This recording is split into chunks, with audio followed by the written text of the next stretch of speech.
नमस्कार दोस्तों, मेरा नाम रतन रावत है। आज हम जिस टॉपिक में बात करेंगे वो है आरआरबी एनटीपीसी विवाद। तो बेसिकली हम इसको 3 भागों में बांटेंगे। पहले हम डिस्कस करेंगे आरआरबी एनटीपीसी का क्या बैकग्राउंड है, फिर इसमें जो छात्र है उनका क्या व्यू पॉइंट है, फिर तीसरे में हम करेंगे सरकार का क्या व्यू पॉइंट है, फिर फाइनल आपको कंक्लूजन बताएंगे कि ये क्या है। तो सबसे पहले हम इसका बैकग्राउंड जानते हैं। आरआरबी एनटीपीसी क्या चीज है? आरआरबी एनटीपीसी है रेलवे रिक्रूटमेंट बोर्ड, जो रेलवे की भर्तियों को कंडक्ट कराता है। और एनटीपीसी मतलब means non technical popular category में टेक्निकल का पॉपुलर एग्जाम। तो बेसिकली यह एग्जाम क्या होता था, 2019 से पहले 2 भागों में होता था। एक 12th पास, एक ग्रेजुएशन बेस्ड पे होता था। तो 12th, तो इस बार गवर्नमेंट ने क्या कहा, दोनों को कंबाइन कर दिया एग्जाम। उन्होंने कहा कि जो फर्स्ट प्रीलिमिनरी एग्जाम होगा वो दोनों का एक होगा, और उसके बाद जो मेन एग्जाम होगा वो दोनों के लिए हम अलग अलग करेंगे। तो बेसिकली गवर्नमेंट ने ये 2019 में नोटिफिकेशन निकाला, और इसमें 35,000 पोस्टों के लिए, जिसमें जूनियर क्लर्क से लेके स्टेशन मास्टर तक के लिए थी। तो गवर्नमेंट ने ये नोटिफिकेशन निकाला 2019 में, और इसका एग्जाम जो हुआ वो हुआ 2021 में। और 2021 के बाद इसका जनवरी 2022 में इसका रिजल्ट आया। रिजल्ट आने के बाद छात्रों में बहुत सारी चीजें, छात्रों की मांग उठने लगी। जो उन्होंने सरकार ने जो बोला था वो कंप्लीट नहीं किया है। तो ये छात्रों की मांग थी। तो छात्रों ने इसके लिए क्या किया कि ट्विटर पे ट्रेंड्स कराए आरआरबी एनटीपीसी के नाम से। प्राइम मिनिस्टर और रेलवे मिनिस्टर को टैग किया, पर लेकिन उनसे कोई सरकार को कोई फर्क नहीं पड़ा। जब 24 से 25 जनवरी को जब छात्रों ने आंदोलन किया पटना और इलाहाबाद में, तो थोड़ा आंदोलन हिंसक हो गया, और सरकार भी एकदम से यूपी इलेक्शन की वजह से जागी, और एकदम से रेल मंत्री अश्विनी वैष्णव जी आ गए। उन्होंने छात्रों को उसका बारे में, पूरा एग्जाम के बारे में बताया। तो बेसिकली हम बताते हैं कि क्या छात्रों की मांग थी और क्या सरकार का कथन है। तो सबसे पहले 2019 में इसका एग्जाम आया 35,000 पोस्ट के लिए। इसमें एप्लीकेंट थे 1.2 CR। उससे पहले एग्जाम, जैसे मैंने बताया आपको, 12th का अलग होता था और ग्रेजुएशन का अलग होता था। पर लेकिन सरकार ने जब इसको नोटिफिकेशन में बोला कि हम फर्स्ट फेज से सेकंड फेज में जाने के लिए 20 गुना रिजल्ट देंगे। तो 20 गुने का मतलब 35 के इंटू 20 मीन्स 7 लाख। इस पॉइंट पे छात्रों का कहना है कि गवर्नमेंट ने 7 लाख का एग्जाम नहीं दिया। गवर्नमेंट ने केवल 3.8 लाख अभ्यर्थियों को आगे किया है।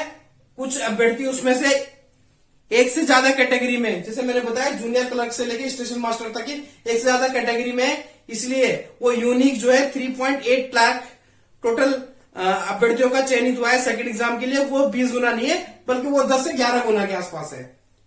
तो छात्रों ने सबसे पहली डिमांड है कि इसको 20 गुना किया जाए।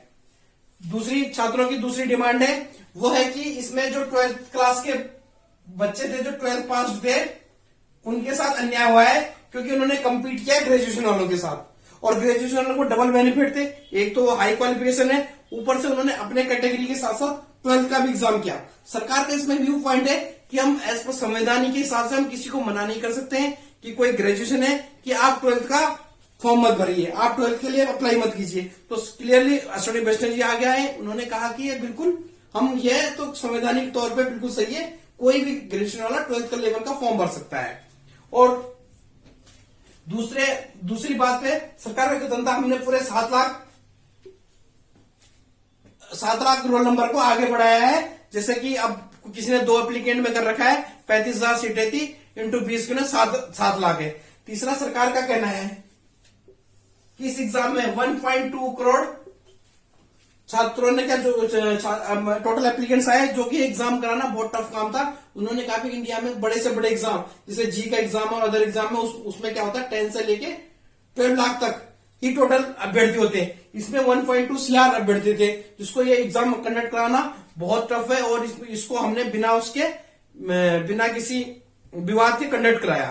तो सरकार का ये कहना था। और सरकार ने अब क्या किया कि एक कमेटी बनाई है, जिसमें छात्रों को बोला है कि आप अपनी सारी मांगे कमेटी को बताएं, उसके बाद कमेटी रिजल्ट देगी, जो कि आगे होगा। तो ये टोटल विवाद है। अब बेसिकली इसमें क्या हुआ है कि छात्र आंदोलित क्यों हुए, पहले तो ये दो कारण थे कि उनको 20 गुना रिजल्ट नहीं मिला, और सेकंड वो 12th के एग्जाम के साथ हुआ। थर्ड, आरआरबी ने इसी टाइम में नोटिफिकेशन निकाल दिया वो ग्रुप डी की भर्ती के लिए अलग से, कि इस बार ग्रुप डी में 2 एग्जाम होंगे, CBT 1 और CBT 2, जिससे ये आंदोलन और ज्यादा भड़कने लग गया। ये आग में घी की तरह काम किया। तो गवर्नमेंट को भी देखना चाहिए था कि इस टाइम छात्रों का ऐसा मांग है तो इस टाइप के हम नोटिफिकेशन न निकालें। पर लेकिन प्रॉब्लम क्या है कि हमारा गवर्नमेंट का क्या है, बेसिकली पूरा ध्यान ही ये भर्ती पूरी करने नहीं, पूरी पॉलिटिक्स करने का। इसमें आप देखिए 2019 की चुनाव से पहले 35K का नोटिफिकेशन आता है, मतलब 35 लोगों ने भरा है, 1.2 CR लोगों ने। 1.2 CR लोगों के अगर फैमिली में देखा जाए 4 भी होंगे वोटर्स, तो मतलब 6 से लेके 8 करोड़ तक वोटर्स को मैसेज आता है कि काम चल रहा है, सरकार एक्ट कर रही है, सरकार रोजगार दिलाने के लिए कोशिश कर रही है। तो देखो बिना पब्लिसिटी के 6, 7, 8 करोड़ लोगों को इजिली पता चल गया। पर लेकिन सरकार की नियत में नहीं है भरना कि इन पोस्टों को जल्दी से जल्दी ज्वाइनिंग कराई जाए। देखो 2019 से लेकर 2022 में खड़े हैं और अभी तक केवल एक एग्जाम हुआ है प्रीलिमिनरी, और उसका रिजल्ट आया, वो भी विवादों में गिर गया है। अब इसका सेकंड एग्जाम होगा, फिर ज्वाइनिंग होगी, वो होते होते 2024 आ जाएगा। तो देखो बेसिकली सरकार का वो 35 के ज्वाइनिंग कराना नहीं है, सरकार का बेसिकली काम यही पे हो गया। 35 के 1 करोड़ 8 करोड़ वोटों तक मैसेज पहुंच गया कि सरकार एक्ट कर रही है, सरकार को वोट मिल गए, सरकार दोबारा आ गई है। तो ये सरकार का काम था।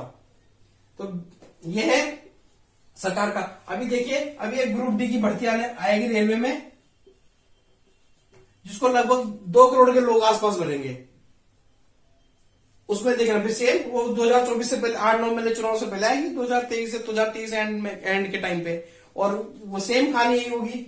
उसमें जो भर्तियां होंगी वो कब ज्वाइनिंग होगी, क्या होगी, कुछ पता नहीं है। आप बेरोजगारी का इसलिए पता लगा सकते हो कि जब 35 के सीट के लिए 1.5 करोड़ 1.25 करोड़ लोग आ रहे हैं, तो क्या हो सकता है बेरोजगारी का आंकड़ा इंडिया में। आते हैं कि 6% है, 8% है, 10% है ये बेरोजगारी, पर आप इससे पता लगा सकते हो बेरोजगारी। और इसमें देखिए इसको भरने वाले के लिए आप देखेंगे PhD होल्डर्स, MSc, बहुत सारे हाई क्वालिफिकेशन बंदे भर रहे हैं। छोड़ो ग्रुप डी को भरते हैं, आप आते हैं न्यूज जनरल, आप न्यूज सुनते होंगे जब फॉर्म आते हैं कि इतने लाख लोगों ने भरा, इतने लाख, इतने MSc होल्डर है या PhD होल्डर्स है या इतने हाई क्वालिफिकेशन के एग्जाम भरते हैं। तो बेसिकली ये सारा ये इसमें था। इसमें सबसे पहले हम आते हैं कि रेलवे रिक्रूटमेंट बोर्ड, उनकी बड़ी गलती है। जब भी फॉर्म एप्लीकेशन आती है तो पूरा क्लियरिटी होनी चाहिए कि कैसे एग्जाम कंडक्ट कराया जाएगा, क्या इसके रूल ऑफ रेगुलेशन होंगे, कैसा मेन एग्जाम होगा, पूरा कंप्लीट तरीके से, कोई उसमें छूटना नहीं चाहिए, जिससे कि छात्र या कोई भी किसी को प्रॉब्लम ना हो। और दूसरा मेरे छात्रों से निवेदन है कि आप भी इसमें भी देखिए, अगर फॉर एग्जाम्पल 3.8 अभ्यर्थी भी निकाले और ये एग्जाम निकलता है और 7 लाख भी निकाल दिए गवर्नमेंट आपकी मांग मान ली, तो मोस्टली 95% वही बंदे होंगे जो 3.8 में होंगे, केवल 2-3% एक्स्ट्रा बंदे कहीं से होंगे। तो इसलिए आप भी इस बातों पे ज्यादा ध्यान न देके आप भी अपनी पढ़ाई कीजिए, नए एग्जाम के लिए तैयारी कीजिए और उसको क्रैक कीजिए। और तीसरा में वो उनको जो कोचिंग सेंटर चलाने वालों के भी आप भी छात्रों को थोड़ा सा रोष मत दिलाइए, उनको समझाइए और उनको ये करिए, कोई बड़ी प्रॉब्लम नहीं है। और चौथा, गवर्नमेंट को तो सारी पॉलिटिक्स छोड़िए बिल्कुल। अगर आपने अगर नोटिफिकेशन निकाला है और आपने उसमें माइलेज गेन किया है चुनाव में, तो उसको ज्वाइनिंग कराइए जल्दी से जल्दी।